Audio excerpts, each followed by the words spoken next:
Sociedad Mexicana de Oncología.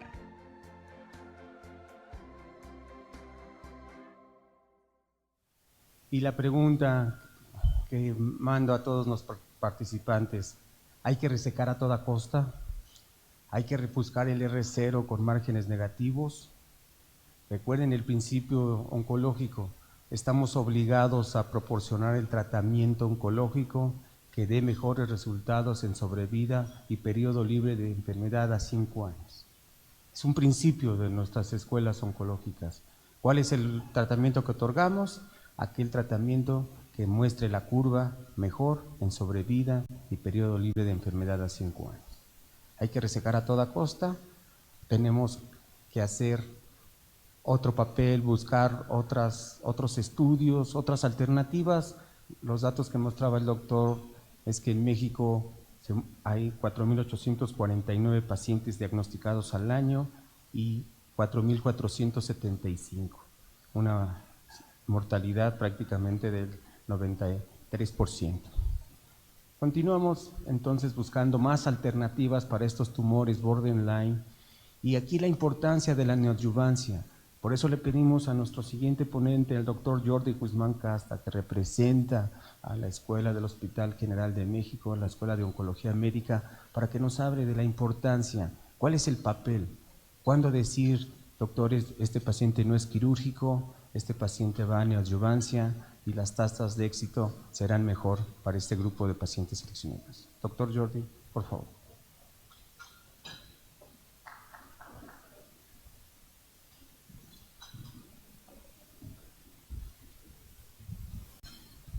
Buenas noches, gracias por la invitación a la sociedad. Bueno, vamos a hablar sobre el papel de la neoadyuvancia y la quimioterapia en pacientes borderline. Antes que nada, bueno, ante la gran plática del doctor José, pues el panorama actual del cáncer de páncreas, dónde estamos parados y por qué es lo que buscamos la neoadyuvancia. Bueno, vemos en este par de tablas, aquí pacientes que fueron llevados a cirugía, vemos tamaño tumoral, pacientes valorados como T1, T2 o T3, evidentemente entre más carga tumoral o el mayor sea el estadiaje, pues la sobrevida es mucho menor. Y pacientes que fueron llevados a R0, independientemente si hicieron adyuvancia o adyuvancia posterior, pues vemos que también si tienen afección ganglionar a nivel patológico, pues el pronóstico es bastante pobre. Y desgraciadamente la sobrevida global en todos esos pacientes a 5 años ronda entre el 20 y 25%, por lo cual pues hay que cambiar el panorama de esta patología. Y todo esto pues siendo estadísticamente significativo. Objetivos de la neoadyuvancia son muchos, como en casi todos los tumores, pero bueno, en estos en particular, pues sabemos que el primero, lo que mejor buscamos nosotros, pues los que sean las tasas de resección de R0, que no sea únicamente hacerlo operable, sino que cada milímetro cuente y que sea un R0 para que la sobrevida libre de enfermedad y sobrevida global pues tenga un impacto para estos pacientes. También evidentemente pues que la etapa clínica baja es el downstage.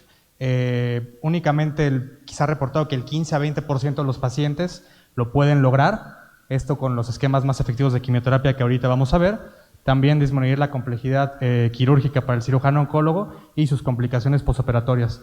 También otros beneficios como disminuir la absorción quirúrgica, pacientes con mejor estado funcional previo a la cirugía y pérdida de peso, que veremos que también es un factor pronóstico para sobrevida en la neoadyuvancia. Y evidentemente, como en todos los objetivos de quimioterapia neoadyuvante, pues eliminar las micrometástasis ocultas que en este padecimiento pues no son nada despreciables. Vamos a presentar algunos estudios, generalmente o la mayoría son fase 2, hay algunos metaanálisis, pero bueno, para eso está indagándose el borderline. Este es un estudio del JAMA Oncology, es del año 2018, se está buscando la neoadyuvancia con el esquema de FOLFIRINOX, seguido de quimio-radio, dependiendo o los pacientes que fueron evaluados. Es un estudio fase 2, fueron únicamente 48 pacientes evaluados, fueron reclutamiento de 4 años, de agosto del 2012 al 2016, y el esquema, pues les comentaba, vienen las dosis ahí del FOLFIRINOX, fueron quimio-radio, dependiendo el radiólogo y el radiooncólogo cómo evaluaran posteriormente la neoadyuvancia con una tomografía, el involucro vascular. Si ellos consideraban que tenía un involucro importante a nivel vascular, se le daba una dosis corta de radioquimio con capecitabina, 25 en 5, y si consideraban que el involucro era mayor, le daban un periodo largo, que eran 30 grays en 10 fracciones. Las dosis estándar aquí están ya plasmadas, y bueno, el objetivo primario fueron las tasas de reacción R0, el objetivo secundario es sobrevida libre de progresión y sobrevida global. La mediana de seguimiento fue de 18 meses para este estudio. Dentro de las características de los pacientes vemos que entre hombres y mujeres realmente no hubo diferencia. Entre el valor del CA19-9 la mediana fue de 97, como ya habían comentado que pues es un valor que hace predicción de no resecabilidad de inicio. También la mediana del antígeno carcinoembrionario, casi todos estuvieron normales. La localización o el tamaño del tumor, que fue de 3.7, lo cual hace igualmente un T2, y bueno, también está la locación del tumor, que fue prácticamente 3/4 partes de los pacientes fue en la cabeza del páncreas, y bueno, venía sobre el involucro, si era arterial o venoso, en el cual la mayoría pues tuvo un involucro venoso de la vena porta o de la vena mesentérica superior. Sobre la sobrevida libre de progresión, vemos que hicieron el corte. Hay pacientes que recibieron 4 ciclos, en el cual fueron 14.7 meses libres de progresión, y pacientes que tuvieron 8 ciclos y sí pudieron completar, y independientemente de quimio radio, dependiendo de si fue corto o fue largo, pues sí le dio un beneficio de 19.6 meses. Eso en sobrevida libre de progresión. Entre la evaluación total de pacientes en sobrevida global, pues fue a 2 años, 56%, y se alcanzó hasta 37.7 meses de sobrevida global. Para pacientes que fueron resecados y se buscó libre de progresión, se alcanzó hasta 48.6 meses, esto con 55% de los pacientes a 2 años, y la sobrevida global post-resección fue lamentablemente no alcanzada, pero a 2 años se hizo el corte y aún así se hizo un alcance del 72% de estos pacientes. Entre las toxicidades, pues las 3 más comunes, ya sabemos, la diarrea causada generalmente por el irinotecan, las toxicidades hematológicas pues por el uso de la poliquimioterapia, y la neuropatía periférica por el oxaliplatino. Los resultados del estudio, bueno, 43 de los pacientes recibieron 8 ciclos, que fue prácticamente el 80% pudo completar el esquema, el 56% se llevó los ciclos de FOLFIRINOX, se llevó una etapa corta de quimio radio, y el 35% fue un esquema largo de 30 en 10. El 65% fue afortunadamente llevados a tasas de resección con R0, y bueno, en general, como hemos ya visto, la sobrevida libre de progresión fue de 14.7 meses y la sobrevida global de 37.7 meses. Los que fueron llevados a resección fueron 48.6 meses, y en la sobrevida global, bueno, no fue alcanzada, pero recordando que en 2 años pues hubo un 72% de pacientes vivos aún, más no todos libres de progresión. La conclusión, pues bueno, menciona que el esquema de FOLFIRINOX con quimio y radio, dependiendo del paciente, pues es un excelente esquema para llevarlos a resección, y que estos tengan pues un aumento en la sobrevida libre de enfermedad y sobrevida global posteriormente. También está este estudio sobre la búsqueda o el beneficio en la era nueva de la adyuvancia en la quimioterapia. Es un estudio retrospectivo, fueron 151 pacientes del 2012 al 2016 en el Hospital Johns Hopkins, fue para evaluar el beneficio de la adyuvancia. El objetivo primario fue las tasas de resección, esto no especificaban si era R0, y el objetivo secundario fue la sobrevida global y sobrevida libre de recurrencia. El seguimiento fue de 19.1 meses para este estudio. La característica de los pacientes, la mediana edad, como en casi todos los estudios, es 65 años, no hay diferencia entre sexo, hombres y mujeres. Aquí sí cuenta la historia sobre si el paciente es diabético, hipertenso, aquí 28% de los pacientes eran diabéticos. El estado funcional, prácticamente poco más del 80% de los pacientes tenían un adecuado estado funcional. Entre la localización del tumor en la cabeza de los pacientes, el 43, casi el 50% de los pacientes pues se encontraba en cabeza de páncreas, y en cuello un 34%. Ya dentro del involucro venoso radiológico, vemos que la vena porta y la vena mesentérica superior pues se encontraba afectada en un 88, casi el 90%. Sobre el tipo de quimioterapia neoadyuvante utilizada, pues fueron casi el 50% basada en fluoracilo, el 31, casi 40% en gemcitabina, un poco porcentaje en fluoracilo y gemcitabina, y pacientes, prácticamente un poco más de la mitad de los pacientes requirieron neoadyuvancia con radioterapia. Ya dentro de las características patológicas de los pacientes, pues ¿a qué cirugía fueron sometidos? Vemos que el 82% fueron llevados a Whipple y sobre el tamaño tumoral que se encontró, la media fue de 2.8 y bueno, la mayoría fueron tumores moderadamente diferenciados. Las características patológicas igualmente, un gran porcentaje de invasión perilenual a pesar de la neoadyuvancia, invasión linfovascular en 50% de los pacientes, vemos que el 60% de los pacientes fueron llevados a adyuvancia y que las recurrencias pues en un 50% fueron locales y 25% en múltiples sitios. Dentro de los factores asociados a resección se encuentra el grupo de los no resecados y los resecados.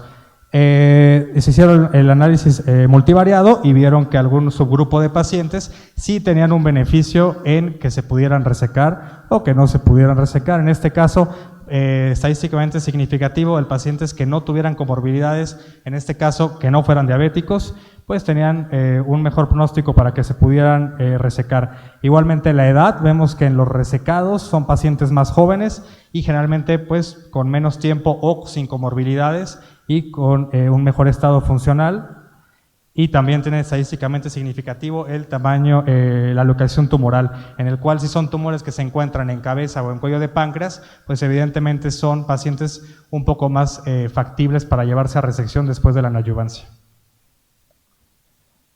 Para la sobrevida libre de enfermedad, vemos que la mediana fue de 13.4 meses, hicieron la evaluación a 12 y 24 meses. Casi el 60% de los pacientes no contaban sin recurrencia y 43.8% sin recurrencia a esta evaluación a los 2 años. Sobre la evaluación de la sobrevida por resección, vemos en la línea azul los pacientes que no fueron llevados a cirugía. Fue una mediana de 14.5 meses contra la línea roja, que es la mediana de los pacientes que sí fueron llevados a resección y fueron 28.8 meses, con una P estadísticamente significativa.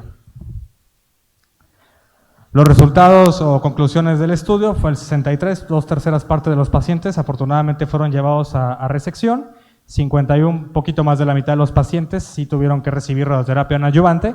Los esquemas más utilizados, como ya hemos recordado, fueron las fluoropiridinas y gemcitabina.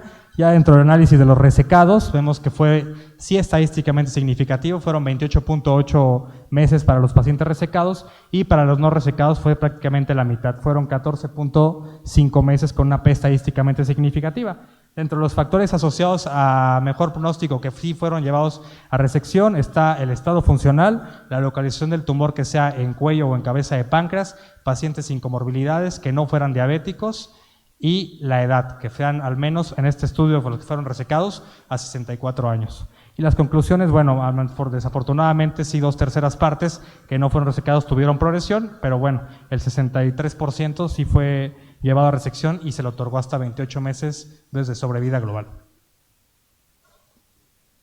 Está este estudio que compara los agentes más efectivos que tenemos, ya sea en etapa metastásica y en etapa neoadyuvante en borderline, que es los esquemas de FOLFIRINOX y gemcitabina con nab-paclitaxel. Es un estudio reciente del año pasado, estudio retrospectivo, fue un reclutamiento de 6 años, del 2011 al 2017, 193 pacientes reclutados, utilizando FOLFIRINOX y gemcitabina nab-paclitaxel a dosis estándar. En el grupo de FOLFIRINOX fueron 73 pacientes reclutados, 4 ciclos al estándar, promedio fueron 3, se otorgaba cada 2 semanas, y 120 pacientes para el grupo de gemcitabina nab-paclitaxel. Fueron 3 ciclos, promedio aquí fueron 2, y se otorgaba cada 3 semanas. El objetivo primario del estudio fue la sobrevida global y la mediana de seguimiento fue de 27.5 meses. Las características iniciales de los pacientes, igualmente hay algunos pacientes seleccionados y que tuvieron cierto beneficio de estar en grupo ya sea del FOLFIRINOX o de gemcitabina y nab-paclitaxel, de lo cual aquí vemos que en el grupo de FOLFIRINOX, a pesar de ser menos pacientes, la edad sí contaba, era una edad menor, generalmente pacientes más óptimos para recibir el esquema de poliquimioterapia, tuvo impacto en haber sido más jóvenes a comparación del grupo de gemcitabina y nab-paclitaxel. También el género, tuvieron más pacientes mujeres el grupo de gemcitabina y nab-paclitaxel y mayormente el de hombres. Y para el índice de Charlson, que es un estudio, evaluaciones generalmente geriátricas para pacientes de 65 años o más, pues sí tuvo impacto el que tuviera un menor índice de Charlson los pacientes que fueron al esquema de FOLFIRINOX. El hecho de que el paciente sea joven o sea un poco más fit, pues le conviene que esté en ese grupo de FOLFIRINOX y tenga estadísticamente significativa. También vemos que en el grupo de FOLFIRINOX es donde se encontraban el mayor porcentaje de pacientes resecables, casi de borderline, hasta un 80%, versus casi un 60% para el grupo de gemcitabina y nab-paclitaxel. Dentro del tamaño tumoral era prácticamente el mismo, sí fue estadísticamente significativo, pero dentro del grupo de FOLFIRINOX se encontraba una mediana de 2.5 centímetros y del grupo de gemcitabina y nab-paclitaxel de 2.7. Igualmente, los dos son catalogados como un T2. Dentro de las características ya patológicas, también hubo algunos criterios evaluados que fueron estadísticamente significativos, en el cual vemos que la invasión linfovascular pues fue mucho menor para los pacientes que se les otorgó FOLFIRINOX, fue un 61% versus 81% para los pacientes con gemcitabina y nab-paclitaxel. Entonces ahí el FOLFIRINOX pues le otorga una disminución bastante significativa de que no tenga invasión linfovascular.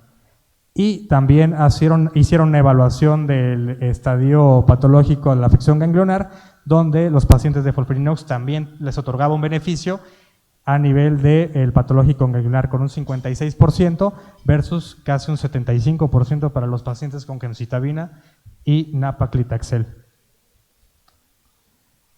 Dentro de las características patológicas y posteriores al tratamiento, vemos que el grupo o la mediana de ciclos que se dio en FOLFIRINOX bisemanal fueron de 3 contra los 2 de gemcitabina y nab-paclitaxel, donde sí hubo una diferencia estadísticamente significativa del que la mayoría de los pacientes al menos llegaran a 3 ciclos de FOLFIRINOX contra únicamente 2 de gemcitabina y nab-paclitaxel.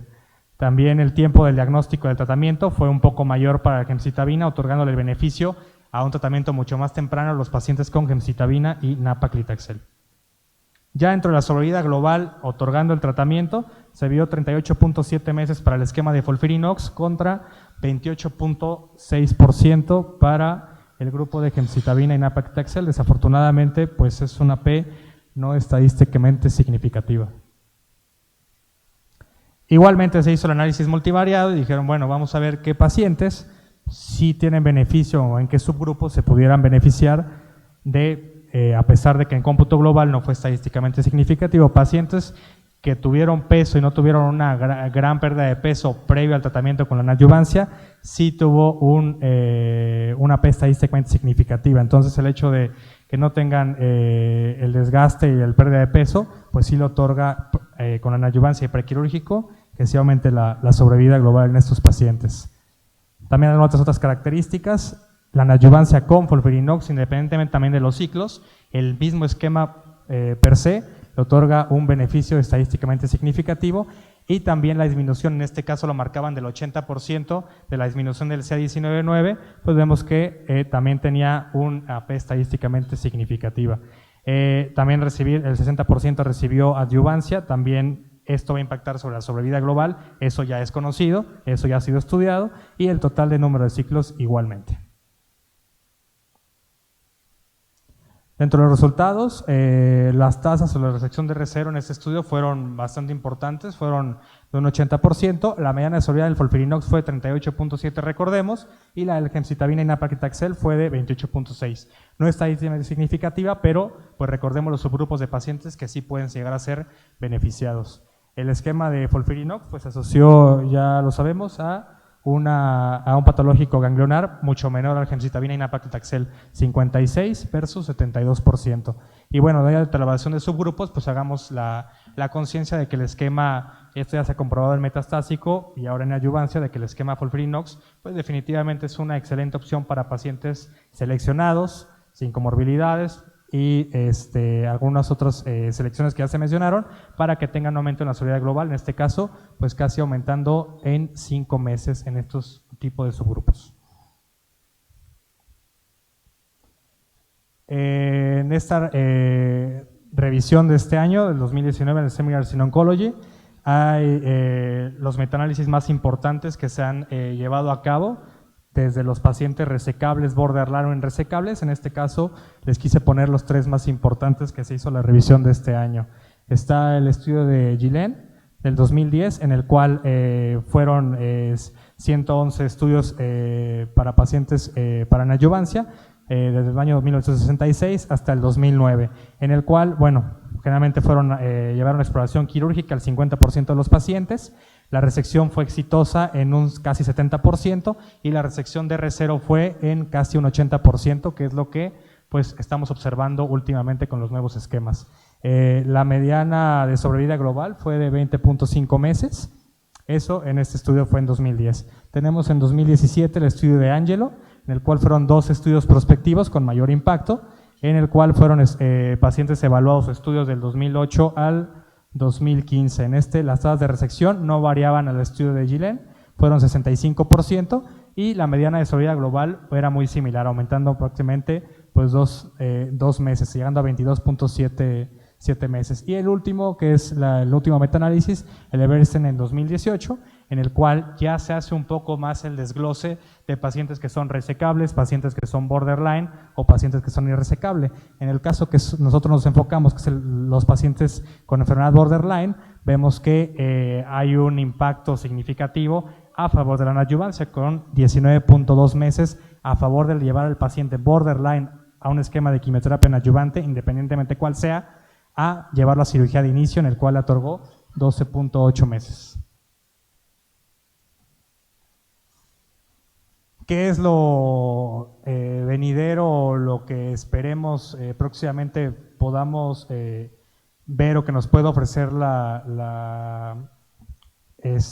los esquemas de quimioterapia? Pues bueno, vemos que los más utilizados en los nuevos estudios que vienen, pues es a base de FOLFIRINOX y nab-paclitaxel, que son los esquemas que son más activos para ya sea en borderline y sabemos que en metastásico. Algunos nuevos agentes, bueno, radioterapia ya lo sabemos, y bueno, también se está empezando a intentar con inmunoterapia a base de pembrolizumab. Y los objetivos, pues igualmente son mayoritariamente las tasas de resección, la de resección R0 y la sobrevida global. Algunos estudios venideros con resultados preliminares satisfactorios, pero que aún falta la confirmación oficial, pues el estudio de Neonax, en el cual aquí es el esquema en el cual se lleva, es el estudio en adyuvancia con nab-paclitaxel y gemcitabina. En este caso, el estudio se sigue reclutando, son 83 pacientes para ambos brazos. En este caso se busca en el brazo de la neoadyuvancia, 2 ciclos de quimioterapia neoadyuvante con gemcitabina y nab-paclitaxel, llevarlos a cirugía en dado caso que sea posible y dar posteriormente en adyuvancia el mismo esquema por 4 ciclos. O de inicio, siendo borderline y a consideración, llevarlos a inicio a cirugía y posteriormente los 6 ciclos adyuvantes con gemcitabina y nab-paclitaxel. Pacientes borderline, etapas tempranas, puede ser con afección ganglionar o hasta un T3 clínico demostrado por estudio tomográfico. ¿Qué es lo nuevo que se presentó en ASCO en este año, en 2019? Pues son 2 estudios básicamente, algunos con estudio preliminar, otros aún corriéndose el estudio. Está el estudio PREP2, en este caso usaron adyuvancia con quimioterapia a base de gemcitabina y una fluoropyrimidina bioral, que aquí no tenemos en México, la cual es S1 en pacientes asiáticos. La mediana de sobrevida global en este caso fue de 36.7 meses a favor del esquema de la neoadyuvancia con gemcitabina y S1, a comparación de los pacientes que fueron a cirugía de inicio. Las tasas de resección de R0 y la morbilidad quirúrgica fue equivalente, pero bueno, el impacto en la sobrevida global sí hubo bastante diferencia. Las toxicidades pues fueron evidentemente hematológicas, neutropenia siendo la por excelencia la más indicada. Y tenemos el estudio del SWOG S1505, en el cual se hace el esquema modificado de FOLFIRINOX contra gemcitabina, contra nab-paclitaxel, estudio fase 2 aleatorizado, igualmente para pacientes en adyuvancia, y el objetivo primario que se buscará y próximamente será reportado pues será la sobrevida global.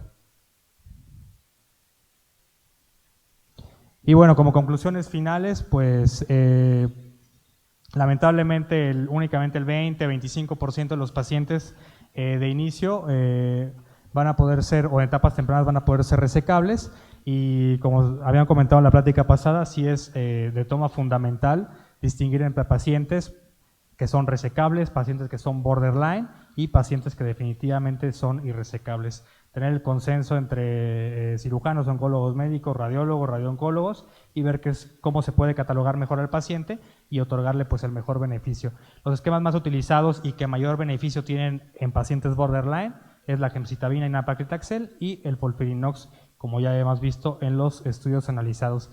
Las tasas de resección van desde el 60 a 90%, dependiendo los estudios, series de casos y metaanálisis ya demostrados, y las tasas de resección R0 oscilan, que es lo que más nos importa para el aumento de sobrevida global, va desde un 65 hasta un 88%. Igualmente son estudios retrospectivos, son fase 2, se tiene que indagar y estudiar mucho más, seguramente con algunas otras modalidades de tratamiento, pero bueno, lo importante es la resección R0, la sobrevida global y bueno, la combinación de quimioterapia. Se seguirá estudiando, en este caso ya se está empezando a utilizar monoterapia con pembrolizumab, pero bueno, en este caso podemos utilizar, y como ya sabemos que hay un 6 a 8% con pacientes con BRCA mutado, pues que en el contexto metastásico, como ya se observó en el estudio POLO del olaparib, pues se pueda llevar tal vez a una neoadyuvancia o también algunas mutaciones como el NTRK para poder aumentar la sobrevida global de estos pacientes. Muchas gracias.